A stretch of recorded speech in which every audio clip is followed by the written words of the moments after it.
Starliner Media. Starliner Media presents Music Night at the Majestic with your host, Michael Boswell.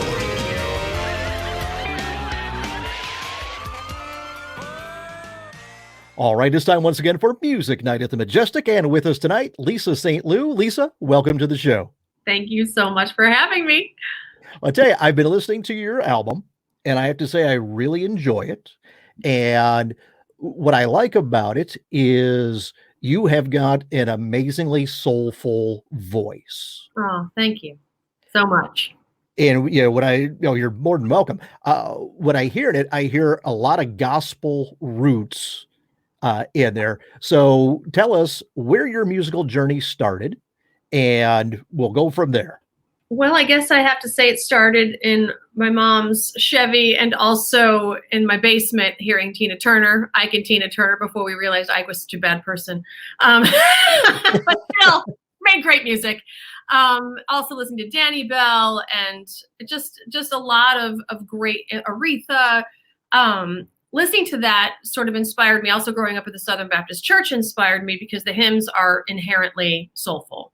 Not to say that, the congregation had soul, because look, I'm a white girl, even though my soul says different sometimes. And the people in the congregation didn't quite sing the way I wanted to sing, which is the reason why I had to get up and sing in my grandma's church. And that's kind of where it all started, in her church. There were a bunch of wonderfully supportive people who let me explore the things that I wanted to get out musically and vocally. And that's kind of where it all began, singing Amazing Grace in Compton Heights Baptist Church. And I never looked back, really. So what you're saying is that church was not used in the Blues Brothers. That church was not. If the Blues Brothers could be like inverted and reversed, that would be my. that would have been my experience. But yeah, it wasn't. Unfortunately, it wasn't that. I would have given my left arm to be in some sort of version of that movie in real life, but no, it wasn't. But it was still, in the heart of St. Louis. St. Louis is very diverse. It's, one of the most racially charged cities in America. But, I went to a high school where, they had desegregation. They'd bus the city kids into the suburbs. I was on the north side near Ferguson. Everybody was just poured together, not to minimize the fact that black and white are very different, but we didn't have a whole lot of racist issues going on in my high school because we were all just super poor and living our lives. And, there was other situations happening in the other, I guess you say better off neighborhoods that had to deal with what they were dealing with. But I'm so grateful for that experience, and also grateful for, being able to sing in that school and kind of come into my own and find music that way as well, to pursue it in college. And now we're here, middle-aged, basically starting over again, Michael. That's what's happening. If we're lucky, we all get to this point. Right? I mean, when you're young, you don't ever think that you're going to be in your 40s. And then you're in your 40s, you're like, I don't think I'm ever going to make it to 70. And then, knock on wood, we get there somehow, some way. It always intrigued me how perspective changes. Right? When you're young, 30 seems so old. And then when you get start, pushing on 30, it's like, it's not that old. And then when you get to 40s or 50s and knocking on 60s door, it's kind of like, well, I'm not as young as I was, but I still feel okay. Well, I think you feel 25 inside for the rest of your life, and then your body breaks down. So that's kind of what happens. Well, if you made it to 25, you're ahead of me, because I didn't really get past 16. So, look, you're a guy. That's why. I am genetically predisposed to not make it past 16. So there you go. Not your fault. See, I got something to blame. That's all I need. I can rationalize it now. Yes, you can. And we're not holding that against you, at least on your show. As soon as we're done, though. Right. Can you believe that guy? 16. That's all he got to. Yeah. Well, I'll tell you what. You mentioned college.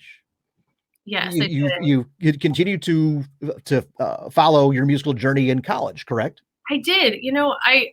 I took the money. So I went to state school in Missouri, and I loved it. We did a lot of exploring. There was a show choir there. we musical and opera. They really do force the whole like classical study down your throat, which I'm super thankful for. But at the same time, I feel like it also kind of beats out the specialness that is inherently you, because you're trying to, do this thing that requires a lot of technical, difficulty and practice and all that.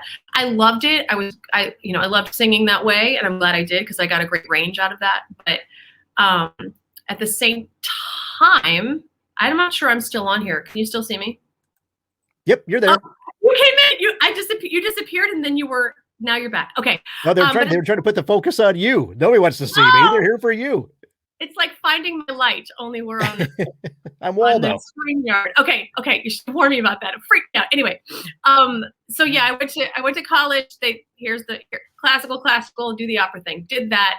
Decided, I guess I should keep doing that because it seems to be working. And I went to get my master's at Boston University.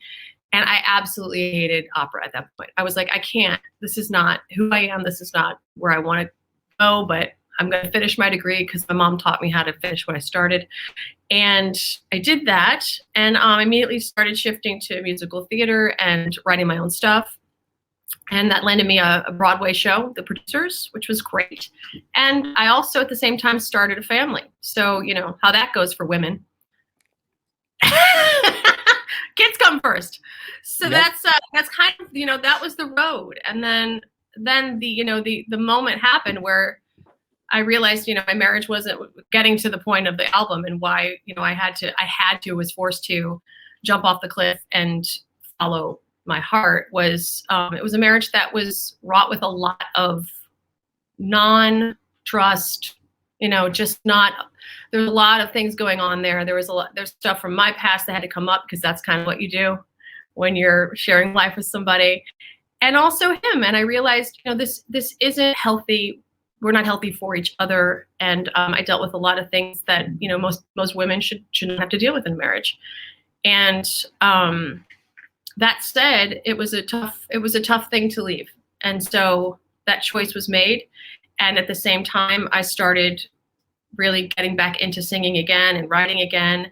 And I met my partner, Tor, and we started writing together. And 9 years later, here we are. We have a great album out with some amazing people. And I feel like it's scary, but it's also nice to be here at this point in my life doing this because I'm freer. I'm more free. There's just more, less care about what people think and more about what it is you have to say and why you're here.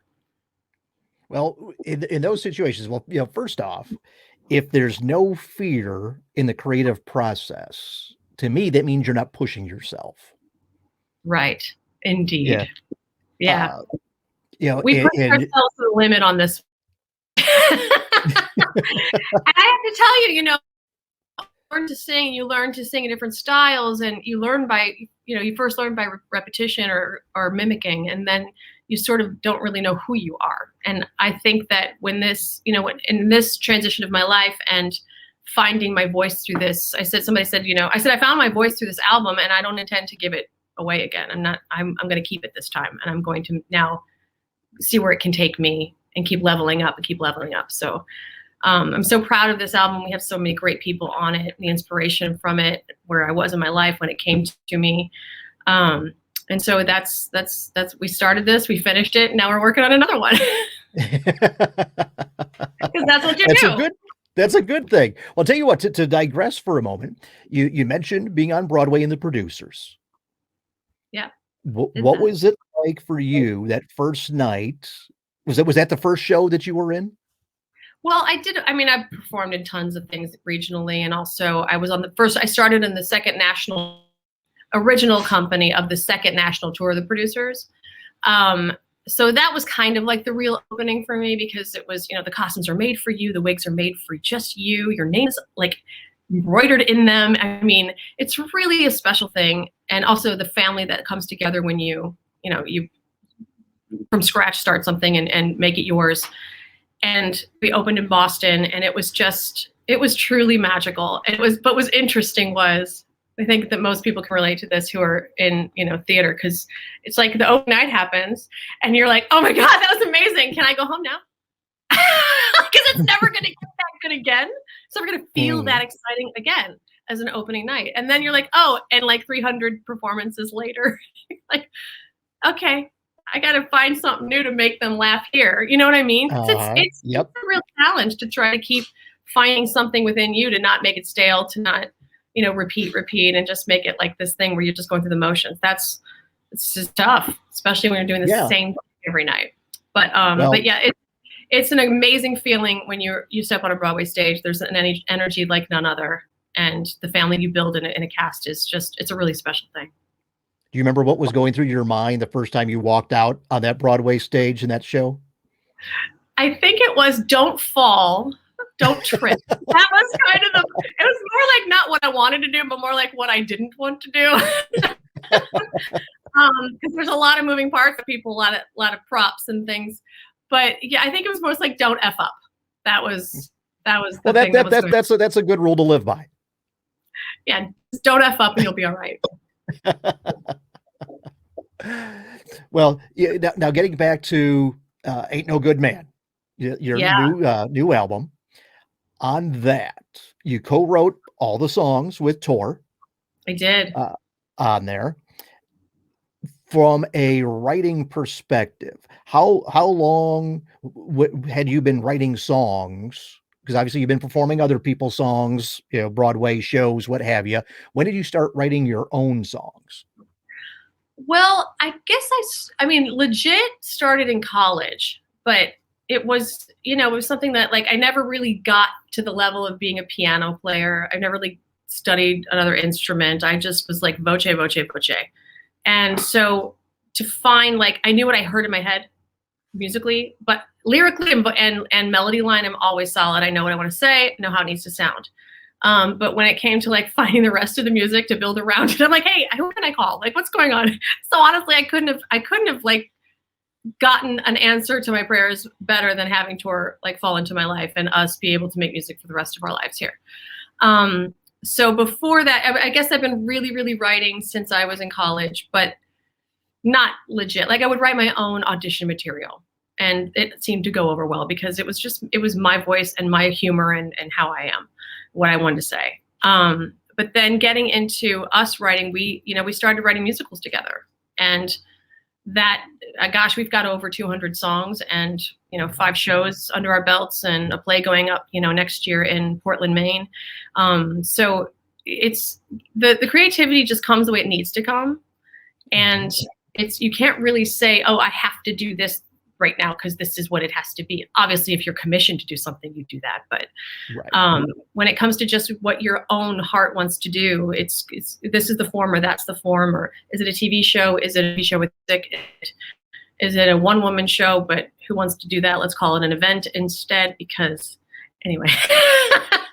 So that said, here we're doing the meandering, wandering thing now, but it's so lovely to have a partner to work with because their ears hear something different, or you can say what you want, but then something comes from that, and then it morphs, and then it twists and turns, and then it becomes this thing that you never thought possible.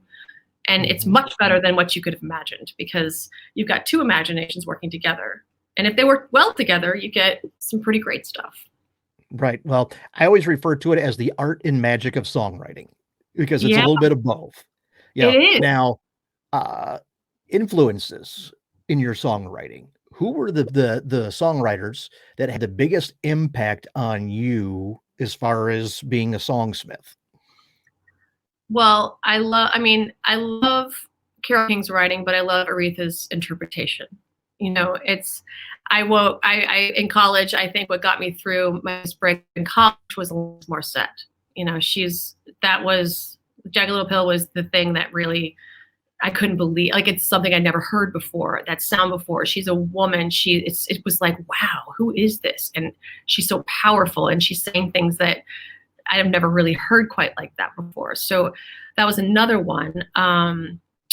When I think of musical influences, it would definitely be, Harry Connick Jr. got me listening to all the jazz that influenced me, and starting to listen to, Sarah Vaughan and Ella and Frank, but mostly because I just wanted to marry him. So that's how that, but apparently I'm finding out a lot of girls my age then did. So I was just going to say, I hate to tell you, but you're not alone in that. I thought I was. I did. I thought that I was the one, and then I wasn't because he married a Victoria's Secret model. But but I have to credit him for opening my mind up and my world up to a genre that I probably never would have heard otherwise. Just because it wasn't around me, I was also enamored with, and I know this is crazy, but NWA and Eazy-E. When I heard that music, I was like, oh my God, you can cuss. You can say things like this. Like, this is incredible. These guys are incredible. Like, and just what they were living and breathing, the things that they had to just get out and be in the world so that people be aware. I mean, I feel like they were so ahead of their time, and then now we're just finally doing something about it. It's crazy to me. But I mean, so you mentioned rap. You've got a version of an Eminem song that people can see on your YouTube channel. I do. I'm quite proud of that. That was one of the things that came to me in my COVID run. I'd be running in the morning and I would listen to a lot of Eminem during that, the beginnings of the COVID, and trying to find an outlet and like work out where you can't go anywhere to work out. And I heard that song and all I could hear was the ukulele. I was like, what's going on, Mark? This is so weird, but I think we need to do a uke version of Eminem. And he's like, that's ridiculous. And then I spent like 2 days trying to dissect it to where it fit properly. And because, he's insane. And when you have a different beat to it, you have to change it up, and just still have the integrity of the tune. But it was so much fun. And it was even more fun to film it in Red Hook, Brooklyn, and go to all these weird places and just do that. And nobody cared because no one was out. Well, I always like when somebody takes a song and goes in a totally different direction with it. Yeah, me too. We're in agreement on that. So, yeah. But anyway, so as you were saying, prior to me diverting the conversation into Eminem and NWA. I'm fine with that all day long. So what now, was I saying, Michael, what was I saying? I can't remember. We were talking about songwriting influences. Right on. So yeah, those are some. I'm trying to think of anybody else that's really like changed, like blew my mind and changed my world. I'm sure there's more. Tell me this: were you someone who had a lot of either CDs or tapes, or constantly was kind of building a music collection in whatever format? I had Yo-Yo Ma. I had tons of opera from college because I cheated and I just listened and tried to learn it. Who didn't? Let's be clear. I had a lot of classical, a lot of jazz from that time because that's when CDs were popping. I had tons of cassettes. I think my first album that I ever got was Thriller. My first LP was Michael Jackson's Thriller, which, oh God, I still have it. It's incredible. It's still incredible. He's still incredible. I know, people think he was this or that, but man, as a musician and as an entertainer, forget about it. Like, wow. And I think Tor and I talk a lot about like who now is like a Michael Jackson. And I think Bruno Mars is the closest we've come to finding another kind of talent like him. Mm-hmm. Which love him. He's incredible. So yeah, I had a ton of tapes. I had Bruce Springsteen, Huey Lewis and the News. And I realized now, LPs haven't gone out. LPs are back. Maybe. So we actually had 300 pressed just to have for our own self and have something to commemorate this album. And I'm so glad we did because it's beautiful. The art is beautiful on it, and having just something to touch and hold and look at instead of it being completely in the air and digital and intangible is crazy pants. I'm glad our kids are getting back into the LPs. That's something that's good. Well, what you're saying there, Lisa, is one of the things that we talk about often on the show is the fact that with albums, CDs to a lesser extent, but with albums, all the effort into that cover art, you can see it's prominent on display. And, technology is always a double-edged sword. It's great that if you hear a song that you like, you can purchase that artist's song right then and there, and you can have it on your phone. You can start listening to it immediately. Right. Right. However, there is no emotional connection to a download like Right. there is to actually, like you said, you're holding the tangible album. You can read the liner notes. You can see Right. the songwriting credits. You can, what musicians played on it. And just like what you were saying, Harry Connick Jr. led you to other artists. Right. And that's one of the things that I think music people do. If you find something, then that will lead you to another singer, songwriter, producer, musician, what have you. And you don't have that with just simply downloading a song. You don't. I will say, though, you do in a way since Pandora, right? Like that you'd have like music of the person that you type in, and now they've got the playlisting, or Spotify does it for you. In other words, you don't have to seek things out, but at the same time, you're only listening to one song. You're only listening. So it's like, we talk about this all the time. Like, I'm so proud of this album. I'm so glad it is a full album, and we'll probably put out another full album, but it's the same time when you really start getting into it, you start, pushing your stuff out there. Cause I've had a crash course in how to deal with this, how to get on Spotify, get playlisted, do, look at your stats do impressions, how to like market on social media. Like it's insane. It's a lot. And you really come to find out that most people only listen to one tune because of whatever was pushed through whatever, and it's connected to whatever. But that's why you see that. And I love that it does lead you to like artists. I think that that's something very cool in what you're saying is, how you find other people. It's not so hard anymore, but at the same time, you're not getting their full depth and their full range of what they've actually put out. And I think that that's also in like the 20-second bites that we're all living in now, and the kids are growing up with, which is scary, but we're going to just strap on in and hold on, because who knows what the future is going to bring. Exactly. Well, I'll tell you what, since you mentioned you've got, vinyl pressed of Ain't No Good Man, let's get into that album. Now, Great. The title track, watching the video, it looks like you had a lot of fun making that video. We did. Honestly, Tor has we started out as an amateur. I think he's pretty professional at this point, but we've been running around, just running and gunning all over Brooklyn, and on the ferry to Manhattan for other videos. But we've been doing all of this in COVID. So we've had a blast. I think I spent maybe $100 on that outfit, and that's all we had to, you know what I mean? Like, it's just been like children again. Like we've really come to this place of just, because we've had to. We don't get a $30,000 budget or a $100,000 budget per video, because we're doing this on our own. So it's very indie. It's very like childlike and playful and wonderful. And I really wanted that message to come through of, I grew up with reading all the fairy tales, and that was the essence of that song. We wrote it around certain things, like the Pied Piper, and, and I'm not to be rude, but my ex used to call himself the king. So there was that element to it where I'm like, wow, this is what we used to believe. And I think women are believing something different now, which is great.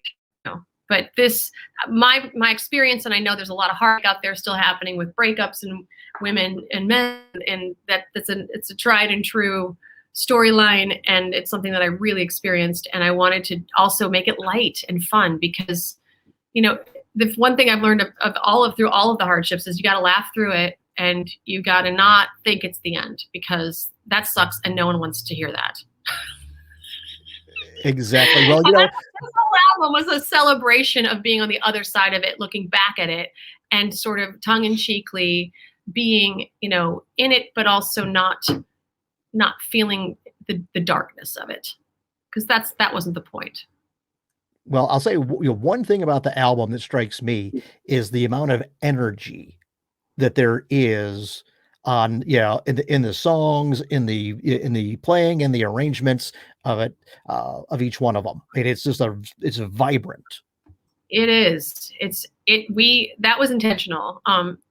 The inspiration of the whole album actually came from us, Tor and I, sitting in Sonny's bar in Red Hook. It's a pretty famous little joint. And they were playing Irma Thomas on vinyl, and I knew the song. I'm like, I know this, but I don't know this how do I not know this artist? Like it wasn't edged up to the modern day, like Amy Winehouse version. So I knew it was truly, it was old. Real thing. It was a real thing. And I'm like, who is this? And the bartender goes, well, that's Miss Irma. She's the most played album in Sonny's bar, like hands down, like we play her every day. And I was like, oh my God. So of course I ran out and bought vinyl of Irma, and I couldn't believe all the songs that, I did know. That I was like, I don't know why I didn't know this woman, but she's it. And Dora's like, we're getting her on your album. I'm like, what album? He's like, the one we're writing right now. And honestly, we kickstarted this whole thing. It was super grassroots, and we got her. She loved the music. She loved the tune we got her on, which was Nothing Is Ever Enough for a Man. And it was so much fun recording with her. Just like the entire thing came full circle to have her on it. But then, Cyril Neville he was everything. That he just came in and blew that song away with all of his specialness and all of his magic. And it was also a very, very special moment during the recording of this. Just as I'd asked about, what that first time walking out onto the Broadway stage, given the, the history with hearing the Irma Thomas album and then all that, when you went in the studio and you're next to her singing, what was that like for you? 100% intimidating. Like legend right here. And also, but I need you to sing it like this, Irma. Like there were certain things that it had to get done because it had to be the right kind of, because we were also duetting, so we had to match up. And so it was an interesting experience. It was bizarro for me. It was wonderful, and also like I had to put on my sort of suit. My producers sort of had, along with Tor, to get what we had to get done in the day, because we only had her for the day. But it was really cool, and she was so gracious, and she hung out after and did the little interview with us, and she's like, "Oh, this reminds me of my man bashing days." Like, well, that's what it is. It's a whole lot of awesome funk spread all throughout it. That's what's happening. Yeah. Well, and you mentioned the her talking about everything. You've got on your YouTube a channel making of the album, so you've got the clip, with her talking about recording this song. Yeah, she was great. I'm so glad we got all that footage, by the way. I mean, to have that commemorated forever, and we were just talking about like Jazz Fest. This year they didn't, or for last year they've been like regurgitating and just like playing stuff from previous Jazz Fests. Tons of Irma, tons of the Nevilles, the Meters, And I was like, God, this is so classic. And here we are in 2021 now. And I don't know how much more we're gonna get out of certain people. I'm so thankful. So thankful that this was done with them, and also we've commemorated in something that will last forever, as long as YouTube lasts. Which I think is forever. I don't know. There will always be a format somewhere, somehow, to keep these things out there. Well, yeah. Well, we thought that tapes were going to be the thing, and I realized like all the ones that I've kept, I think they're rotten. I don't think they actually play back now. So I'm ignoring it, and as long as they keep ignoring it, they probably never will. Well, that's the beauty of digital media. Right. It won't break down. You don't have to worry about the multiplicity issue of it's break. The second generation doesn't sound as good as the first. So, right there you go. You got that perk. That's right. Now you mentioned singing with Cyril. What was that like? It makes me want to cry. Like even today, he's just so in. I say all the time, he's a walking Buddha. He is. He lives and breathes this genre of music, first of all. But when he heard the song, like Tor and I'd been sitting at the board for probably 10, 15 minutes, and we didn't even notice he was there. We turned around and it was like, "Oh, hi, Cyril," and he was listening because he wanted to know, his nephew Ivan was on it. He was co-producing it. He was playing on it. Like he had invited him in and just to see what he thought. And Cyril was like checking it out, seeing if it's something that he really wanted to be a part of. And he loved it. Thank God. And his eyes are so deep and his heart is so huge, and he just gets things. And to have him take the song home, which is not an easy tune, because what you're going to do is pretty intricate. He comes back the next day and he goes, "Well, that's a complicated composition." And I was like, if he's saying that, it must be. But just also to like, when you demo something and you've got an idea in your head about what you want it to be, but then to hear somebody who just frankly can't do that because they can't hear that way. They only hear what they hear. Right. And for it to come out through him like that, the way he phrased things, the way he changed things up, and also the surprise ending of like literally nailing the rise up, the what you want. I was just like, whoa, my jaw was dropped. He was so easy to direct and work with. And that's the sign of that's a pro, somebody with zero ego, there to do that, to give of themselves 100% them and be in for you and serve the piece is what he did. And he's a tremendous human. And I thank God every day that he was a part of this, because he truly he's just like the icing on the big fat cake of Ain't No Good Man. Yeah. Now tell me this, is there one memory that stands out in making the album? I think I'm going to get in trouble for saying this, but I'm going to say it anyway, because why are we here? Well, these are the stories we like you to tell, so, Yeah, I bet. I'm going to probably get mad, but whatever. It was the last day of recording, and all the guys had to go out on the next. They were touring somewhere in I think New Orleans, or doing some other concert somewhere together. A lot of them had something going on. They booked the time, and the time was running out. Let's put it that way. And Flowers in the Rain was the last thing to hit. And it was a good thing, because it can live in just organ and piano, really, right? Well, that day, Ivan got food poisoning. So he was running to the bathroom every 5 minutes. Tor was filling in on piano, then he would come back. And so that was the last day was this, oh my God, are we going to get this? Or are we going to head back to New York with one song short of an album? Shit. Can I say shit? I just said shit 3 times, Michael. Okay. We're not showing this in preschool, so we should be okay. Okay, good. So that was the moment I'm oh my God, Ivan is literally on the toilet half the time, but he did it. He pulled it out, and it's gorgeous, and literally made us cry, himself included. He did that first organ line, and we were like, oh my God, at the end where it's just holding on, and the tears just flew. He's like, Ma, I just choked. He's like, I just choked myself up on that one. That's when you know it's good. That's when you know it's good. Yeah. Now, from a songwriting perspective, what's the songs on the album that are dearest to you? Oof, that's a tough one, man. I think I have to say Ain't No Good Man comes in first, because it was the first song that came to me. And I remembered it distinctly, and I thought it was when, I was realizing that somebody had wronged me, for real. And I was like, God, that person, if that person could do it, if that person's not perfect, right? These expectations we have on people, these humans, if that person's not perfect, then no one is. And no man is ever going to be able to fulfill that.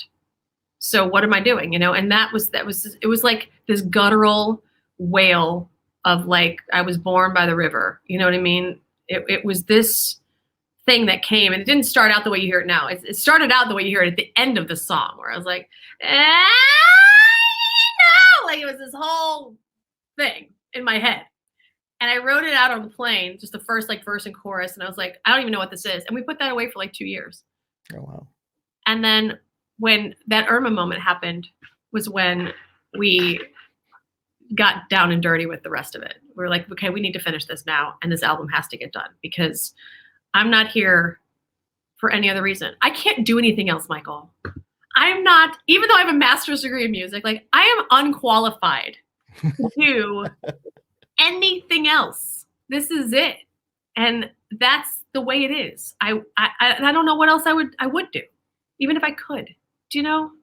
Well, in listening to the album, this is what you were born to do. Ah, thanks. I really appreciate that. Now, I think everybody in the world is born with a gift or a talent of some kind. The thing is, most people don't get to find out what that gift is. You're Right. lucky enough to have to discovered it and be able to do something with it. Thank you. Thank you. And more thank you. It is a gift and it's a blessing every day. And I know I'm saying blessing a lot, but like, and I'm not super Christian. I'm like a former Southern Baptist turned Buddhist. So like, I can't think of another word because it is a gift. And I think, and here's the thing, when you don't feed it, it's not going to grow. Right. And that's what I literally like it was the plant over here that was about to die on the vine in my big fat house upstate with my big fat life, with my kids in this and that, and all the crap that we all think is, and it's all important. Kids are the most important thing. If you're having them, that's it. They're the most important things. But at the same time, I was not myself. I was complete freaking fake ass version of the human being I was supposed to be. And I knew it and I knew better. And I chose to be in that until I could choose to be in that no longer. And that we're here to share our lives with people. And we're also here to not ignore ourselves.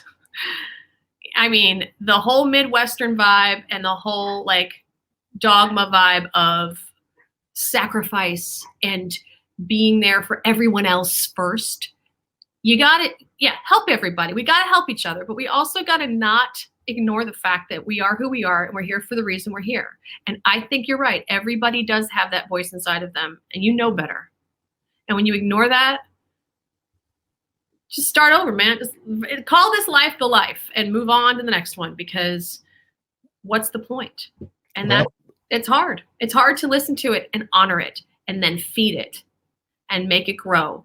And then it grows into something bigger or something different, but never ignore that. And I haven't heard another thing yet. I haven't heard anything else like, oh, why don't you go be a real estate agent? So I guess I'm going to keep doing this. And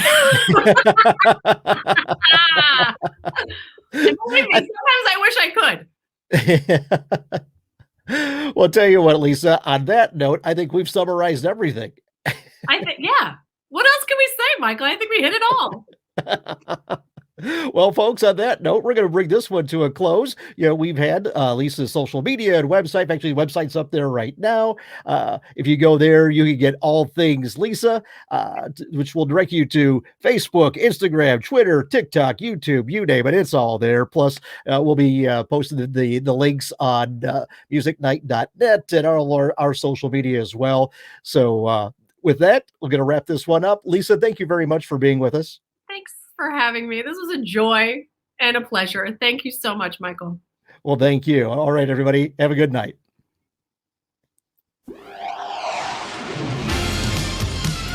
This has been Music Night at the Majestic with Michael Boswell.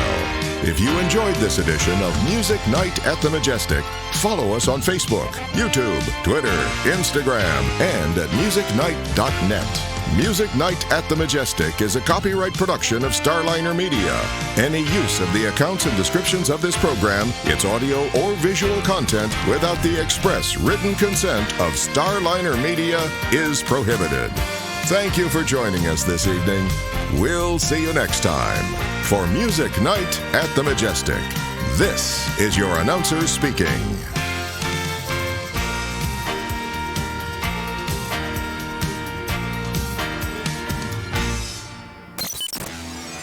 Starliner Media.